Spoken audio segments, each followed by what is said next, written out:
जय हिंद साथियों, स्वागत है आपका self study classes Vishwamit Jain YouTube channel में। दोस्तों आज हम हिंदी साहित्य में पढ़ने वाली छायावाद की टॉप 20 रचनाएं। जी हाँ दोस्तों, आपको पता है कि 1918 से 1936 तक का जो काल माना जाता है वो छायावाद का काल माना जाता है और छायावाद के प्रवर्तक जयशंकर प्रसाद माने जाते हैं, जो कि ईलाचंद्र जोशी ने इन्हें माना है, जबकि रामचंद्र शुक्ल ने मुकुटधर पांडे को छायावाद का प्रवर्तक माना और सुमित्रा नंदन पंत को नंद दुलारी वाजपेयी ने छायावाद का प्रवर्तक माना। तो अलग अलग विद्वानों ने छायावाद का प्रवर्तक अलग अलग माना है। दोस्तों वही छायावाद के बारे में आज हम पढ़ने वाले हैं, वही छायावाद की रचनाओं के बारे में पढ़ने वाले। इसके पहले हमने आपको द्विवेदी योग है ना और भारतेंदु योग, रीतिकाल, भक्तिकाल आदि सभी रचनाएं याद करवा दी। दोस्तों अब आज आपकी बारी है कि दोस्तों आपको व्हाट्सएप ग्रुप से जुड़ना है। व्हाट्सएप ग्रुप से जुड़ने के लिए 9098609291 ये आप व्हाट्सएप ग्रुप में जुड़ सकते हैं दोस्तों, और आप ज्वाइन मेंबर चैनल के बन सकते हैं। ठीक है, ज्वाइन मेंबर बनने के लिए चैनल पर ज्वाइन बटन दिया है, ज्वाइन पर क्लिक करेंगे तो वहां पर 3 दोस्तों प्लान है। सबसे पहला प्लान है सिल्वर प्लान। सिल्वर प्लान में आपको 59 रुपये पे करना होगा। ठीक है, फिर है गोल्ड प्लान 159 रुपये पे करना होगा। डायमंड प्लान जो कि दोस्तों आपको 299 रुपये करना होगा। 59 वाले सिल्वर प्लान में आपको दोस्तों क्या किया जाएगा, आपका कमेंट हाईलाइट होगा। ठीक है, आप लाइव स्ट्रीमिंग वाली वीडियो देख सकेंगे। ठीक है, गोल्ड प्लान में दोस्तों आपको और एक्स्ट्रा मिल जाएगा कि आपको इमोजी मिलेगा, लाइव स्ट्रीम मिलेगी, वॉलपेपर्स से संबंधित होंगे है ना। और दोस्तों डायमंड प्लान में आपको व्हाट्सएप ग्रुप में भी जोड़ दिया जाएगा और व्हाट्सएप ग्रुप में आपको स्टडी मटेरियल प्रेषित किया जाता है। ठीक है, जो भी हमारे चैनल पर पढ़ाया जाता है वो स्टडी मटेरियल आपको प्रेषित किया जाता है। आप डायमंड जो है प्लान चुनते हैं तो स्टडी मटेरियल यानी सोशल मीडिया से आप जुड़ जाते हैं। ठीक है, तो स्टार्ट करते हैं दोस्तों आज का ये वीडियो। सबसे पहले आपसे पूछा जाता है कामायनी महाकाव्य के रचनाकार कौन है। 4 विकल्प हैं, 2 सेकंड में आप अपने उत्तर का बताना है दोस्तों। और यहाँ पर चित्र में देखना दोस्तों, एक कामायनी रचना है और ये महाकाव्य है। और आपको पता है कि आप कामना करने जाते हो कहाँ पर, जयशंकर के प्रसाद, शंकर जी के पास जाते हो ना, भगवान मुझे परीक्षा पास करवा देना, तो क्या करने जाते हो, कामना करने जाते हो। तो कामायनी महाकाव्य किसका होगा, शंकर जी के पास जाते हो तो जयशंकर प्रसाद। ठीक है, और एक कामायनी दोस्तों आपको ये आपको रचना दिख रहा है, ये रचना है, ये बुक है और ये जयशंकर प्रसाद जी की है। ठीक है, और ये महाकाव्य है, कितने सर्गों का महाकाव्य है, 15 सर्गों का महाकाव्य है दोस्तों, और 1935 में ये प्रकाशित हुआ था। ठीक है, तो याद रख लेना, छायावाद का श्रेष्ठ महाकाव्य माना जाता है। लोकायतन महाकाव्य के रचनाकार कौन है दोस्तों। 4 विकल्प हैं दोस्तों, महाकाव्य, लोकायतन और कामायनी, ये दोनों ही छायावाद के महाकाव्य हैं और आपको बताना है 2 सेकंड में। और इसकी जो ट्रैक है दोस्तों, लोक में सुमित्रा आए हैं, लोक में सुमित्रा आए हैं, तो लोक में तो लोकायतन और सुमित्रा आए हैं तो सुमित्रा नंदन पंत। ये सुमित्रा नंदन पंत का महाकाव्य माना जाता है दोस्तों लोकायतन। ठीक है, यानी बी नंबर आपका सही हो जाएगा। आपको ट्रिक याद रखनी है, लोक में सुमित्रा आए हैं, लोक से लोकायतन और सुमित्रा से सुमित्रा नंदन पंत। ठीक है, पल्लव के रचनाकार कौन है दोस्तों। 4 विकल्प हैं, जब तक मैं आपको बता दूं कि जो पल्लव है इसे छायावाद का घोषणा पत्र, छायावाद का मैनिफेस्टो कहा जाता है। पंत जी की प्रसिद्धि का आधार भी कौन सा है, पल्लव ग्रंथ है। और ये किसकी है, पंत जी की है, सुमित्रा नंदन पंत। और इन्हें प्रकृति का चेतेरा कवि भी कहा जाता है ना, प्रकृति का सुकुमार कवि, प्रकृति का चेतेरा कवि। और दोस्तों सुमित्रा से पल्लव पड़ा है, आप बोलते ना कि किससे पाला पड़ गया यार, वही है, सुमित्रा से पाला पड़ा है, सुमित्रा से पल्लव पड़ा है। ठीक है, तो सुमित्रा से पल्लव पड़ा तो सुमित्रा नंदन पंत की रचना हो जाएगी पल्लव। तुलसीदास के रचनाकार कौन है। 4 विकल्प हैं, जयशंकर प्रसाद, सुमित्रा नंदन पंत, निराला, महादेवी वर्मा। और आपको पता है दोस्तों तुलसीदास एक श्रेष्ठ कवि हैं और तुलसीदास रचना भी है, तो तुलसीदास निराला कवि है, तुलसीदास निराला कवि है। तो तुलसीदास तो निराला कवि है ही दोस्तों, और तुलसीदास जो रचना है ये भी निराली रचना है, यानी कि निराली से और निराला से आपका निराला सा नंबर सही हो जाएगा। आपको याद रख लेना तुलसीदास निराला कवि है।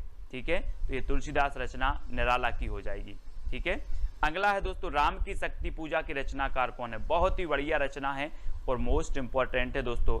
और राम की शक्ति की पूजा कौन करते हैं, निराले व्यक्ति करते हैं, है ना। या फिर राम की शक्ति पूजा निराली है, राम की शक्ति पूजा निराली है, राम की शक्ति पूजा निराले व्यक्ति करते हैं। तो राम की शक्ति पूजा के रचनाकार कौन होंगे, कौन होंगे, निराला, यानी कि जो सा नंबर है वो आपका बिल्कुल सही हो जाएगा। यामा के रचनाकार कौन है दोस्तों, यामा, जैसे कि 1982 में ज्ञानपीठ पुरस्कार मिला था दोस्तों। और आपको पता है कि आप बोलते ना या माँ बोलते किसे, महादेवी को, महादेवी को माँ बोलते हैं। तो ये यामा भी रचना किसकी हो जाएगी, महादेवी वर्मा की हो जाएगी। ठीक है, याद रख लेना। छायावाद की श्रेष्ठ कवित्री हैं दोस्तों, इन्हें आधुनिक मीरा भी कहा जाता है ना। आधुनिक मीरा किसे कहा जाता है, तो महादेवी वर्मा को, है ना। और चित्ररेखा के रचनाकार कौन है।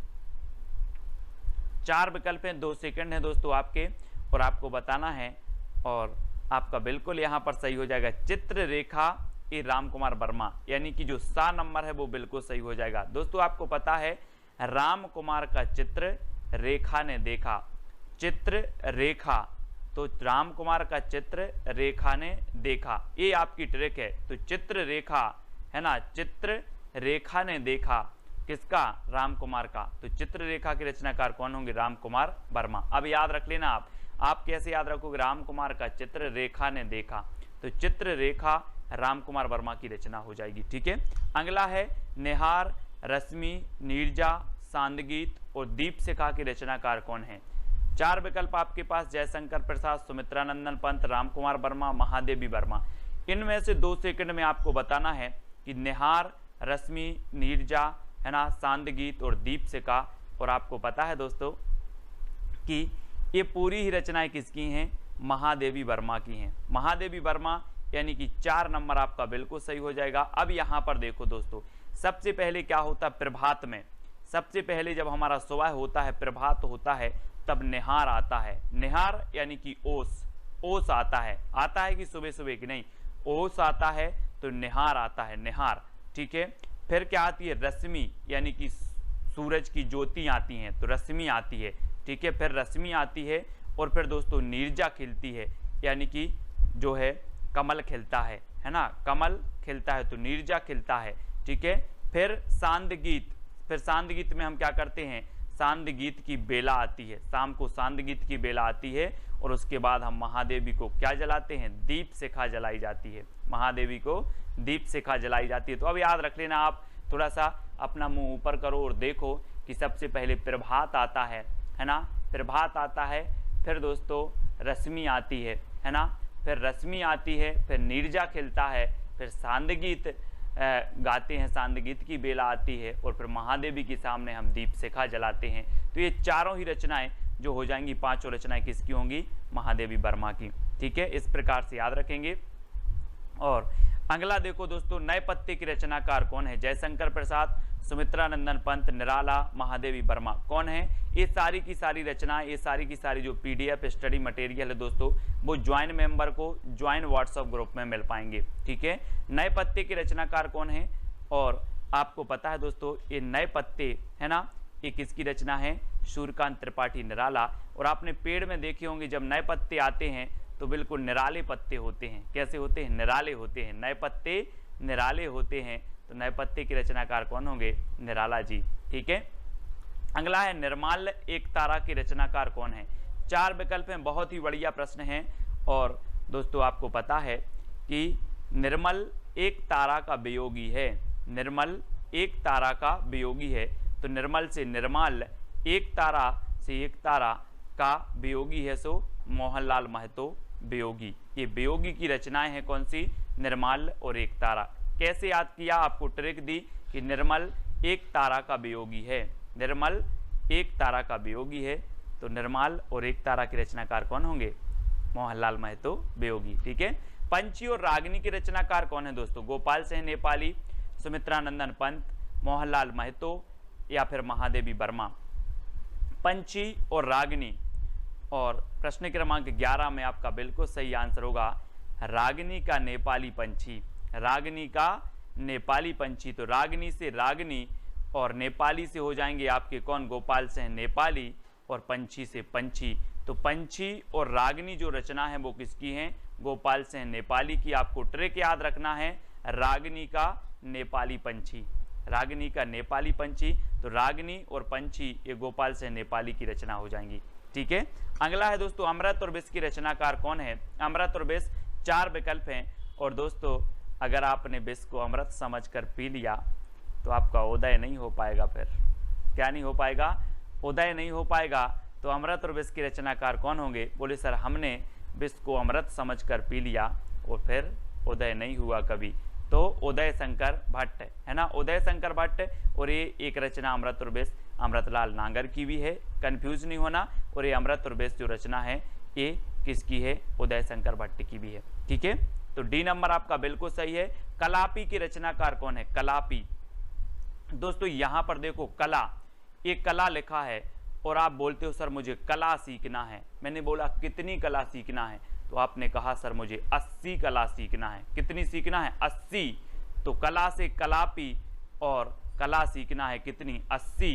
तो आरसी प्रसाद सिंह, आरसी 80 से आरसी प्रसाद सिंह की रचना है कलापी, कई बार पूछी गई है। अब कभी नहीं बोलना कितनी कला सीखना है, 80 कला सीखना है, 80। ठीक है, अगला है अंतर्ध्वनि की रचनाकार कौन है दोस्तों। अंतर्ध्वनि, अंतर की ध्वनि मतलब अंदर की ध्वनि को जानो, अंतर की ध्वनि को जानना है। तो जानना है तो जनार्दन झा, जनार्दन है ना, अंतर्ध्वनि को क्या करना है, जानना है, जनार्दन, जनार्दन झा द्विज की रचना हो जाएगी बी नंबर। अंतर्ध्वनि के रचनाकार कौन है आपसे पूछा जाएगा, तो आप बोलोगे सर अंतर की ध्वनि को जानना है तो जनार्दन झा। ठीक है, अगला है मानसी, राका और विसर्जन की रचनाकार कौन है। दोस्तों एक मानसी राम त्रिपाठी जी की भी है। ठीक है, और याद रख लेना है, और ये मानसी जो रचना है ये आपकी उदय शंकर भट्ट की भी है। ठीक है, ऐसे आप याद रखेंगे मानसी, राका और विसर्जन। मानसी रुको, उदय शंकर का विसर्जन मत करना, मानसी रुको, उदय शंकर का विसर्जन मत करना। तो मानसी से मानसी, रुको से राका और विसर्जन से विसर्जन, मानसी, राका और विसर्जन है ना। और अमृत और विष ये 4 रचनाएं इनकी हैं, कौन की, उदय शंकर भट्ट की। मानसी रुको, उदय शंकर का विसर्जन मत करना, मानसी रुको, उदय शंकर का विसर्जन मत करना, ये किसकी रचनाएं हो गई, उदय शंकर भट्ट, यानी डी नंबर आपका बिल्कुल सही हो जाएगा। ठीक है, अगला है कुकुरमुत्ता के रचनाकार कौन है। 4 विकल्प हैं दोस्तों, जरा इस चित्र को देखो, कुकुरमुत्ता ये किसकी है, ये देखो बिल्कुल निराला होता है दोस्तों। ये कुकुरमुत्ता देखो कैसा छत्ता सा बना है, निराला ही होता है। आप देखो जरा, निराला, ये निराला होता है कुकुरमुत्ता। तो ये कुकुरमुत्ता के रचनाकार कौन होंगे, निराला है ना। बोले सर कुकुरमुत्ता चित्र में देखा ये निराला होता है, तो निराला की रचना हो जाएगी, ये सूर्यकांत त्रिपाठी निराला। ठीक है, अगला देखो खादी के फूल की रचनाकार कौन है। 4 विकल्प हैं, और दोस्तों ये संयुक्त रचना मानी जाती है 2 कवियों की, और वो कवि कौन से हैं, बच्चन के पंती ने खादी के फूल पहने। अपन बोलते ना नाती पंती, तो बच्चन के पंती ने खादी के फूल पहने, याद रख लेना है ना। बच्चन के पंती ने खादी के फूल पहने, तो ये खादी के फूल रचना है, और बच्चन के पंती ने पहनी, तो बच्चन और पंत, बच्चन और पंत की ये संयुक्त रचना मानी जाती है दोनों की, यानी कि विकल्प नंबर आपका सा जो है वो बिल्कुल सही हो जाएगा। खादी के फूल बच्चन के पंती ने पहले है ना, बच्चन के पंती ने खादी के फूल पहने, ये ट्रिक है आपकी। तो खादी के फूल जो रचना है ये बच्चन और पंत की हो जाएगी। ठीक है, इसको आप याद रखेंगे। अगला है करुणालय और आंसू की रचनाकार कौन है। दोस्तों आपको ट्रिक कौन सी अच्छी लगी है वो आप बता देना, और आप ज्वाइन व्हाट्सएप ग्रुप से ज्वाइन होना चाहते हैं है ना, जुड़ना चाहते हैं, तो आपको चैनल के ज्वाइन मेंबर बनना पड़ेगा। ज्वाइन मेंबर का अलग से व्हाट्सएप ग्रुप है, और जो है सब्सक्राइबर मेंबर का अलग से व्हाट्सएप ग्रुप है। ठीक है, तो ज्वाइन मेंबर को विशेष जो है यहाँ पर स्टडी मटेरियल प्रेषित किया जाता है दोस्तों, और सब्सक्राइब मेंबर को टेस्ट आदि बहुत सारी चीज़ें करवाई जाती हैं। तो आप ज्वाइन मेंबर बनना चाहते हैं तो चैनल के ज्वाइन बटन पर क्लिक करें, और वहाँ से आप कुछ राशि पे करके जो है ज्वाइन मेंबर बन सकते हो। करुणालय और आंसू की रचनाकार कौन है। दोस्तों आपको पता है कि करुणालय आंसू, करुणा के आंसू, हम पढ़ते ना करुणा के आंसू शंकर जी के सामने करुण के आंसू, ऐसे लिख लो, शंकर जी के सामने करुण के आंसू बहाते हैं, करुणा के आंसू बहाते हैं, करुण से करुणा कर दो, करुणा के आंसू बहाते हैं, किसके सामने, शंकर जी के सामने। तो शंकर जी यानी कि जयशंकर प्रसाद, वैसे तो करुणालय और आंसू सभी को पता होगा, लेकिन याद रख लें कि जो है शंकर जी के सामने करुणा के आंसू बहाते हैं, करुणा के आंसू, करुणालय और आंसू, ठीक है। इस प्रकार से कामायनी इनकी हम रचना पढ़ चुके हैं, ठीक है। करुणालय भी है, आंसू भी है, झरना भी है, और उर्वशी एक इनकी रचना भी है, ठीक है। तो इनको भी आपको याद रखेंगे। और यहाँ पर शंकर जी के सामने करुणा के आंसू बहाते हैं। लहर, झरना और उर्वशी की रचनाकार कौन है दोस्तों? 4 विकल्प हैं, 4 में से आपको बताना है, और यहाँ पर आपका जो बिल्कुल सही आंसर हो जाएगा वो क्या हो जाएगा? लहर। यहाँ पर देखो दोस्तों, ये शंकर जी बैठे हुए हैं, है ना, शंकर जी बैठे हैं और यहाँ से इनके जटों से लहर निकली, तो लहर निकली तो मानो ऐसा लग रहा था कि झरना निकला है, कोई झरना, है ना। और जब लोगों ने देखा तो लोगों के उर बसी, लोगों के उर मतलब हृदय, और हृदय में बसी, तो ऐसी लहर निकली कि झरना लग रहा था, और जब झरना लोगों ने देखा तो लोगों के उर बसी।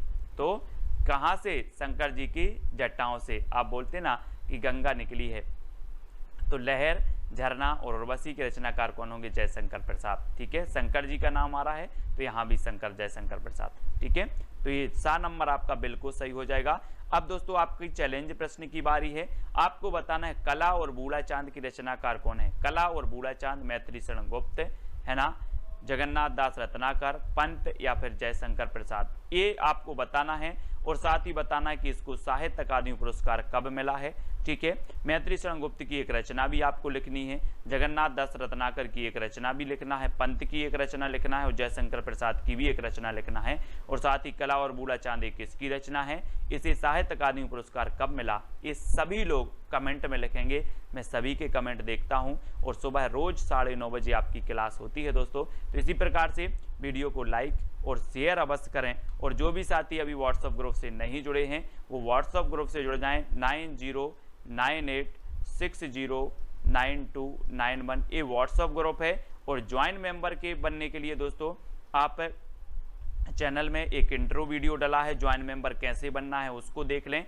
और ज्वाइन बटन पर, चैनल पर ज्वाइन बटन उपलब्ध है, उस पर ज्वाइन करेंगे, ज्वाइन बटन पर क्लिक करेंगे तो आपके सामने 3 प्लान आएंगे दोस्तों। सिल्वर प्लान जो कि 59 रुपये आपको करना है, फिर आपका गोल्ड प्लान जो कि दोस्तों आपको 159 पे करनी है, फिर दोस्तों आपका एक है डायमंड प्लान जो कि आपको 299 पे करनी है, ठीक है। तो ये पे करके आप दोस्तों क्या बन सकते हैं? चैनल के ज्वाइन मेंबर बन सकते हैं। और सब्सक्राइब आपको कर लेना है, वीडियो को लाइक और शेयर अवश्य करना है। रोज रात्रि 9 बजे क्लास होती है और सुबह 9:30 बजे आपकी क्लास होती है हिंदी साहित्य की। तो जुड़े रहें, वीडियो को लाइक और शेयर अवश्य करें। आज के वीडियो के लिए बस इतना ही। जय हिंद।